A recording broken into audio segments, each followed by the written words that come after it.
शिव महापुराण की कथा कहती है रविवार को अगर लोटा भरकर शिव को समर्पित करा जाता है तो घर में तेज लक्ष्मी प्राप्त होती है। क्या मिलती है? तेज लक्ष्मी। रविवार को अगर शिव पंचायत में गुड़, चावल, लाल फूल और लाल मिर्ची के 11 दाने पानी के कलश में तांबे के लोटे में लेकर हाथ को ऊंचा कर नेत्र, नासिका, वक्षस्थल के सम्मुख में जो सूर्य नारायण को अर्घ देता है, जल चढ़ाता है, पर जो सूर्य को अर्घ रविवार के दिन दे देता है, अगले रविवार तक पैसे की आवक आना प्रारंभ हो जाती है। जो आज तक फोन नहीं उठाता वो फोन उठाना चालू कर देता है। अगर कोई बड़ी बीमारी है, कोई बात आपको शंकर भगवान से कहना है तो रविवार के दिन जब सूर्य को अर्घ देंगे तो वही कलश रख देंगे अर्घ दिया हुआ, फिर उसको आपको धोना नहीं है। दूसरे दिन सोमवार का दिन पड़ेगा, फिर जल भर लो उसी कलश में, सूर्य नारायण को अर्घ देकर वही कलश से वापिस जल भरकर शंकर जी के मंदिर में ले जाकर जल को चढ़ाना प्रारंभ कर दीजिए। आपको स्वयं बड़ी रोग, बड़ी बीमारी में भी आराम लगना प्रारंभ हो जाएगा। आप कहो रवि। अब एक बात सावधानी से सुनिएगा, शायद शिव महापुराण के माध्यम से अभी तक ये बात सामने नहीं आई, पर शिव पंचायत कथा में आ रही है तो सावधानी से सुनना। एक प्रश्न हमारे भीतर खड़ा होता है, जब हम सूर्य नारायण भगवान को अर्घ देते हैं, जल चढ़ाते हैं, तो वो जल पृथ्वी पर जब गिरता है तो उसके छींटे हमारे शरीर पर लगते हैं। क्या वो ठीक है? क्या वो श्रेष्ठ है? तो शिव महापुराण की कथा कहती है जब हम सूर्य को अर्घ देते हैं, सूर्य को जल चढ़ाते हैं, वो पानी जब पृथ्वी पर गिरता है, उसके छींटे हमारे शरीर पर लगते हैं, तो वो श्रेष्ठता का भाव निर्मित करते हैं। वो गलत नहीं हो सकता। कारण अब वो भी समझ लीजिए।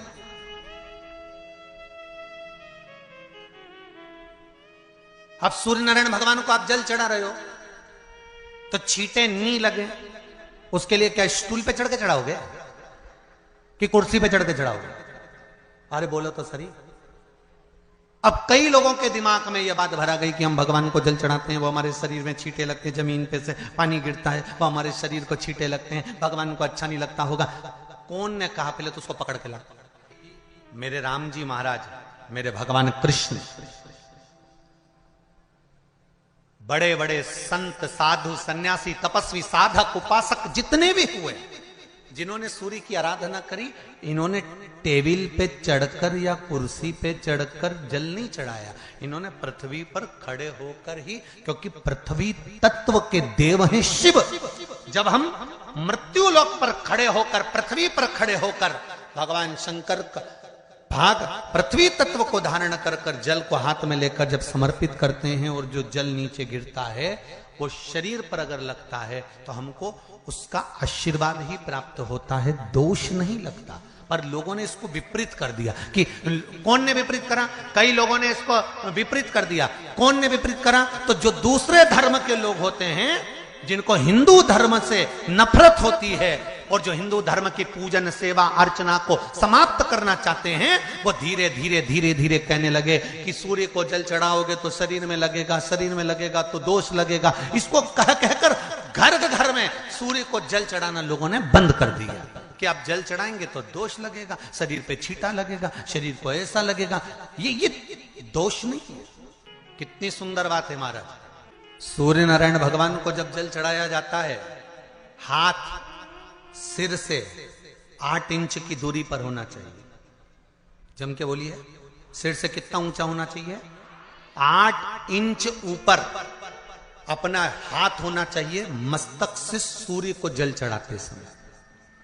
और ना चांदी का, ना स्टील का, ना लोहे का, ना प्लास्टिक का, ना कांच का, ना सोने का कोई बर्तन, ना कांसे का, ना एल्युमिनियम का, ना पीतल का, केवल एक पात्र होना चाहिए, वो है तांबे का। काय का पात्र होना चाहिए? तांबे का पात्र। और सूर्य नारायण भगवान को जब 8 इंच ऊपर तुम्हारा हस्त है और जब हम सूर्य को जल चढ़ा रहे हैं, कैसे जल चढ़ाना है वो भी समझ लीजिए। अगर कोई कैंसर का मरीज है, जिसके चेस्ट में कैंसर आ गया हो, लेफ्ट में राइट में कहीं पर कैंसर आ गया हो, या कोई गठान आ गई हो, तो महाराज आप जल चढ़ाते समय उस जल की धार को सूर्य भगवान को जब चढ़ा रहे हो तो धार आपकी गठान की ओर जाना चाहिए, जिससे सूर्य की किरण उस जल में से आपके उस स्थान पर पड़े, उस जगह पर पड़े जहां पर गठान है। महाराज आप लगातार जल तो चढ़ाना चालू करो, अच्छे अच्छे डॉक्टर फेल हो जाएंगे और कह देंगे गठान ठीक हो गई।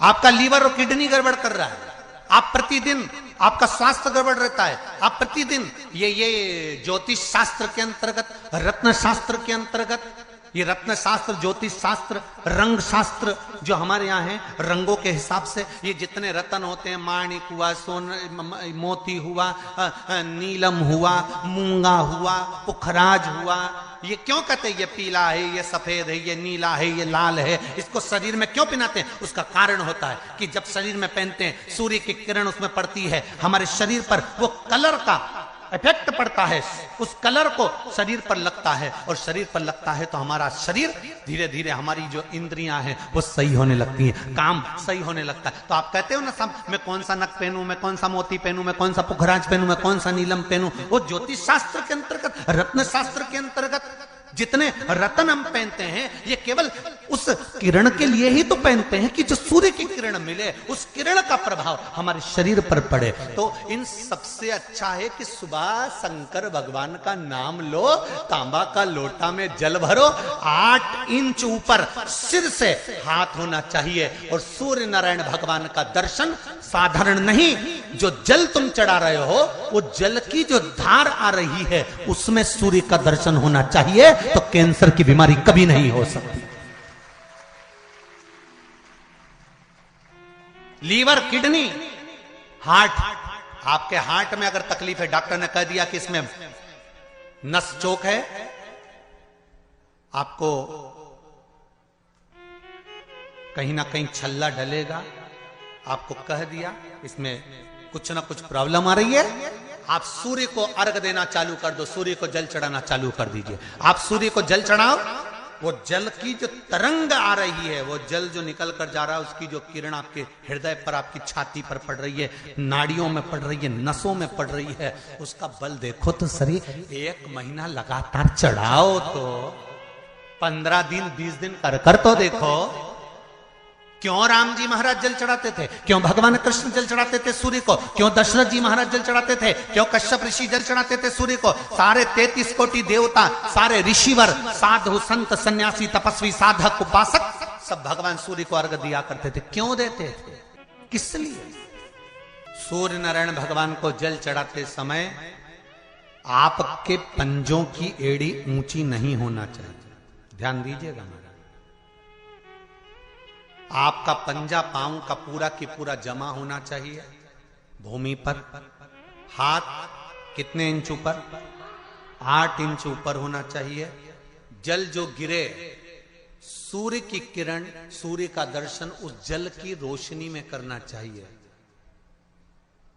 क्या होगा उससे?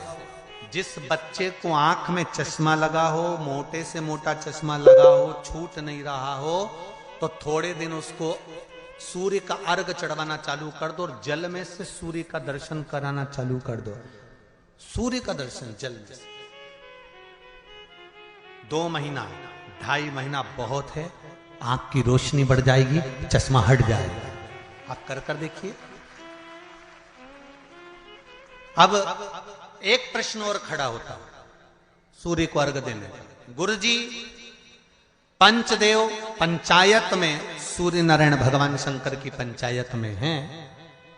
सूर्य नारायण को हम फ्लैट में रहते हैं, हम फ्लैट के अंदर रहते हैं, तो हम फ्लैट में रहते हैं, हमारे यहाँ अगर छज्जा नहीं है, हमारे यहाँ जगह नहीं है, तो हम सूर्य को अर्घ कैसे दें? तो महाराज खिड़की तो होगी, अगर घर में फ्लैट में पानी ढुलेगा और आप लोग नहीं समेट सकते तो एक बाल्टी रख लो, एक पात्र रख लो, पर सूर्य नारायण भगवान को अर्घ देकर रोशनी शरीर पर पड़ना चाहिए।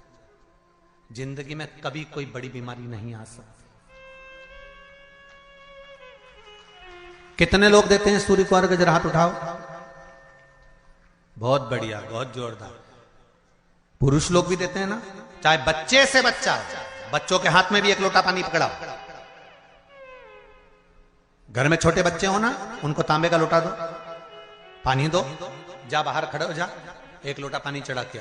पहले दिन आप स्वयं बच्चे के साथ बाहर खड़ी हो, ओटले पर, घर के बाहर खड़ी हो, छत पे खड़ी हो या घर के बाहर खड़ी हो, और बच्चे से कह लो चढ़ाओ बेटा, देखो ऐसा हाथ 8 इंच ऊपर करिए, तांबे का लोटा लेकर पानी धीरे धीरे डोलना है। जैसे वो स्लो मोशन के सीन नहीं होते नाटक में, ये एकदम धीरे धीरे धीरे, बस नहीं तो मालूम पड़े छोरा छोरी एक साथ उंडेल के अंदर। नहीं, जल चढ़ाते समय उस पानी में से सूर्य की किरण पड़ना चाहिए, सूर्य की किरण। एक बात और कहना चाहूंगा, अगर आप लोग स्वीकार करेंगे तो, अगर कहीं आपको लगता हो कि बच्चा पढ़ने में कमजोर है, विद्या में कमजोर है, रिजल्ट अच्छा नहीं आ रहा, पढ़ने में कमजोर है, वो पढ़े अपनी जगह पढ़े, वो कार्य करे अपनी जगह करे, मेहनत करे अपनी जगह करे, बच्चों को कह दो कि कुछ समय के लिए सूर्य को अर्घ देना चालू कर। सूर्य की किरण जहां पर ब्राह्मण या हिंदू धर्म का व्यक्ति मस्तक पर तिलक लगाता है, भुकुटियों के बीच में उस सूर्य की किरण इस भुकुटी के बीच पड़ना चाहिए, परंतु पानी कम से कम ना करते हुए स्लो मोशन में धीरे धीरे गिरना चाहिए, एकदम धीरे धीरे। तो यहां एक रेखा सूर्य की किरण से पड़ती है। सूर्य नारायण भगवान को स्टील के लोटे से या चांदी के लोटे से या पीतल के लोटे से या प्लास्टिक के लोटे से या कांच के बर्तन से जल चढ़ाने से आयु छिन्न होती है। क्या समाप्त होती है? आयु। और सूर्य नारायण भगवान को अगर तांबे के लोटे से जल दिया जाता है तो आयु की वृद्धि होती है, और दिन भर में अगर कोई काम अटकने वाला है तो वो काम का रास्ता खुल जाता है और शरीर की बीमारी समाप्त हो जाती है। शरीर की बीमारी समाप्त हो जाती है। एक नियम बना लो कि हमारे शरीर को, क्योंकि दिन भर हम दुकान पे बैठे रहते हैं, नौकरी में लगे रहते हैं, सर्विस में लगे रहते हैं, अगर मुंबई, पूना, चेन्नई, मद्रास आदि अधिक बड़ी बड़ी सिटियों में लोग रहते हैं तो उनको ऑफिस जाना पड़ता है, सवेरे से जल्दी उठते हैं, काम करते हैं, दिन भर ऑफिस में लगे रहते हैं। व्यापार करने वाला व्यक्ति व्यापार करता रहता है, नौकरी करने वाला व्यक्ति नौकरी करता रहता है, धंधा करने वाला व्यक्ति धंधा करता रहता, ठेला चलाने वाला, गाड़ी चलाने वाला गाड़ी चलाता रहता है। घर की माताओं को एक नियम चालू कर देना चाहिए। क्या नियम? क्योंकि जान है तो जहान है। बोलो सही है कि गलत है? शरीर में रोग आ गया, बीमारी आ गई, और तुमने 5 लाख रुपए महीना भी कमाया, मान लो, एक सरल भाषा में समझ लो, 5 लाख रुपए महीना तुम कमा रहे हो, 4 लाख रुपए महीना तुम कमा रहे हो, और शरीर में बीमारी आ गई। अब वो 5 लाख रुपए तुम्हारे कमाए हुए किसी काम के हैं क्या?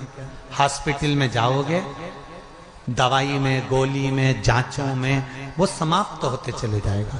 तुमने कमाया किसके लिए था? अपने बच्चों के लिए। मेहनत किसके लिए करी? अपने बच्चों के लिए। परिश्रम किसके लिए करा? आगे बढ़ने के लिए। और मालूम पड़ा कि तुम बीमार पड़ गए, जितना तुमने कमा कर जोड़ा था वो सब तुम्हारी बीमारी में लग गया। तो ऐसा कमाना कोई फायदे का है क्या? कमाओ, दिल से कमाओ, जितनी तुम्हारी कैपेसिटी है उससे दुगना कमाओ, पर उसके साथ एक काम चालू करो कि तुम अंतिम क्षण तक, जब मौत तुम्हारे दरवाजे पर आए, तुम्हारी उम्र जब पूरी हो, तब तक भी तुम बीमार नहीं पड़ो। उसके लिए एक काम चालू कर दो, हमें तांबे के लोटे में पानी भरना है सिर से 8 इंच ऊपर रखना है, सूर्य को अर्घ देना है, और जो पानी नीचे गिरेगा उस पानी में से सूर्य का दर्शन करना है। वो पानी जब हमारे शरीर के इस हृदय रेखा के सम्मुख से, इस कपाल रेखा के बीच में से, मध्य से उस पानी की धार जब सूर्य की किरण देगा तो हमारे शरीर में कोई बड़ी बीमारी, ना कैंसर, ना लीवर, ना किडनी, कोई अटैक पटैक आ ही नहीं सकता। मेरा बच्चों से भी निवेदन है कि आप अपने पापा से कहो, आप अपनी मम्मी से कहो, और बड़ों से निवेदन है वो अपने बच्चों से कहो। बुजुर्ग माताओं से निवेदन है, अगर आप अपने बच्चों को सुखी देखना चाहती हो, बीमारी में पैसा नहीं लगाना चाहती, आप अपने बच्चों को अंत समय अपनी आंखों से उसको तड़पता हुआ नहीं मरना देखना चाहती, तो सूर्य को अर्घ देना चालू कर दो। क्योंकि सूर्य की किरण जल के साथ जब इस शरीर पर पड़ती है तो शरीर में कोई बीमारी टिक ही नहीं सकती। ये श्रीमद् शिव महापुराण की कथा कह रही है। ये ज्योतिष शास्त्र कहता है, रंग शास्त्र कहता है। हमारे जितने ज्योतिष शास्त्र हैं, रंग शास्त्र हैं, नग बताते हैं, मोती बताते हैं, नीलम बताते हैं, पन्ना बताते हैं, ये सब क्या पहनाते हैं? रंग का क्यों पहनाते हैं? क्योंकि रंग का इफेक्ट इस शरीर पर पड़ता है। कपड़े कौन से कलर के पहन रहा है उसका इफेक्ट इस शरीर पर पड़ता है। उसी तरह 8 इंच ऊपर मस्तिष्क से तुम्हारा हाथ होना चाहिए, तांबे के कलश में जल होना चाहिए, और सूर्य को देखकर उस जल की धार में सूर्य को जल दीजिए। जिंदगी में बीमारी तुमको नहीं घेर सकती, और बीमार हो भी गए हो तो 15-20 दिन करके देखने में कुछ नहीं जाता। बाद में मत करना, श्योर वाला हमारा झूठ बोल रहा होगा, उसमें क्या दिक्कत कह रहे हैं? क्यों बोल रहे हैं? उसका एक कारण है, आज के समय में लोग 80 साल और 90 साल के होकर नहीं जा रहे भाई। आज के समय में लोग अटैक आता है, बीमारी आती है, कैंसर हो गया, शुगर हो गई, बीपी हो गया, 60, 70, 75, 55, 40 में लोगों के प्राण छूट जा रहे हैं। अगर ये पूरी पृथ्वी युवानों से जवानों से अगर विहीन हो जाएगी तो किस काम की? तुम्हारा कमाया गया धन किस काम का हो? कौन कौन ले रहा है नियम? आज से नियम बना लो, एक तांबे का लोटा जल सूर्य नारायण को अर्घ देना है हमको प्रतिदिन। घर का चाहे छोटा हो चाहे बड़ा हो, जिस बच्चे को रोज बुखार आता हो, निमोनिया हो रहा हो, जिसका लीवर किडनी डैमेज हो गया हो, वो नियम बना लो, 15 दिन के अंदर 20 दिन के अंदर डायलिसिस में अंतर आ जाएगा तुम्हारे। तुम कर तो देखो, इस प्रभाव करे। बनाओ नियम। जिस नारी को रजो धर्म से जुड़ी हुई या गर्भाशय से जुड़ी हुई कोई बीमारी हो गई हो, वो नारी भी सूर्य को जब अर्घ दे तो उस जल को बिल्कुल स्लो एकदम धीरे धीरे गिरा, एकदम धीमा, जल्दी जल्दी पानी उंडेल के मत आना। सूर्य देवता को अर्घ देना। हो सकता है तुम लोग इसलिए भी नहीं दो कि लोग हंसेंगे, शर्म करेंगे। तो दुनिया हंसे, जब हॉस्पिटल में पड़े रहोगे तब नहीं हंसेंगे कि कमा कमा के मर गया, ले यहीं छोड़ दिया। जब भी तो लोग हंसेंगे। तो उससे अच्छा है दुनिया आग लगे बस्ती में। अरे अच्छे से बोलो जरा, आग लगे बस्ती में, अपन रहो मस्ती में। और एक निवेदन हो रहे, जो ये बात कही है इसकी क्लिपिंग आप काट लेना और सारे के व्हाट्सएप पे भेज देना। 1 लोटा तांबे का जल सूर्य नारायण को देना है इस शरीर के लिए, क्योंकि हमने परिवार के लिए बहुत करा, अब अपने लिए करना है। कोई पैसा लग रहा है? नहीं, बोलते जाओ। सियोर वाले महाराज ने तुमसे धन मांगा? नहीं। पैसा मांगा? नहीं। इसमें तुम्हारे अगर प्राण बचेंगे तो सियोर वाले महाराज का कोई भला होगा? नहीं। भला किसका होगा? तुम्हारी पत्नी का सौभाग्य अमर होगा, तुम्हारे बच्चों का पिता उनके सामने होगा, और माँ उसके सामने होगी। तुम्हारे लिए करो, या हमारे को कुछ नहीं चाहिए, तुम तो तुम्हारे लिए करो।